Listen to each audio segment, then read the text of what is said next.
আসসালামু আলাইকুম। ওয়ালাইকুম আসসালাম।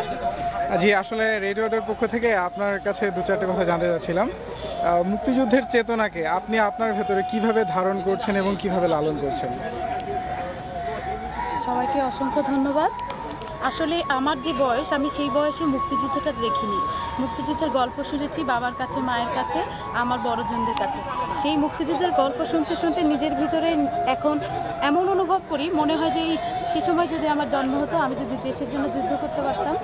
তবে আমার যেটা মনে হয় যে যুদ্ধটাকে আমি কিভাবে উপলব্ধি করি বা কিভাবে অনুভব করি, আমার মনে হয় এরকম প্রত্যেকটা নতুন প্রজন্ম, তরুণ যারা আছেন, তাদের সকলকে এই উপলব্ধিটা করা উচিত, অনুভবটা করা উচিত। আমাদের যুদ্ধ এখনো শেষ হয়ে যায়নি।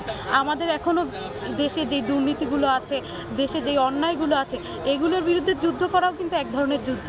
দেশকে বাঁচানো, দেশকে সবার সামনে এগিয়ে নিয়ে যাওয়া, এটাও এক ধরনের যুদ্ধ। এই যুদ্ধ করে আমার দেশ আরো এগিয়ে যাবে, আরো সামনে এগিয়ে যাবে, এই প্রত্যাশা আমার মনে হয় তরুণ প্রজন্মের সকলেরই হওয়া উচিত। আচ্ছা, ধন্যবাদ। আর একটা কথা জানতে চাচ্ছি, যদি যারা বুকের তাজা রক্ত ঢেলে দিয়েছিলেন, শহীদ বীর শ্রেষ্ঠ এবং সেক্টর কমান্ডার ছিলেন যারা, যারা নিরঙ্কুশ সাহসিকতার সঙ্গে এই যুদ্ধটা করেছে, তো তাদেরকে নিয়ে যদি কিছু বলতেন নতুন প্রজন্মের উদ্দেশ্যে।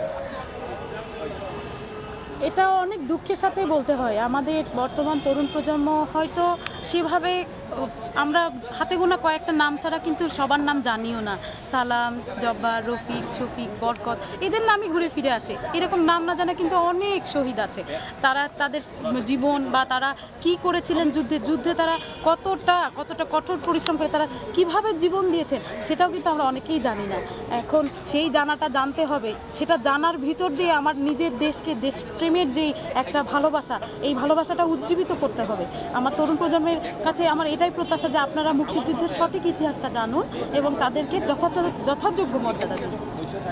ধন্যবাদ। সবশেষে রেডিও আড্ডার জন্য কিছু বলবেন না? সবশেষে রেডিও আড্ডার জন্য এ কথাটুকুই বলবো, রেডিও আড্ডা মানে হচ্ছে সবসময় সাথে থাকার মতো একটি বিনোদন মাধ্যম। আপনারা সবসময় রেডিও আড্ডার সাথে থাকুন এবং উপভোগ করুন। ধন্যবাদ আপনাকে। ধন্যবাদ সবাইকে।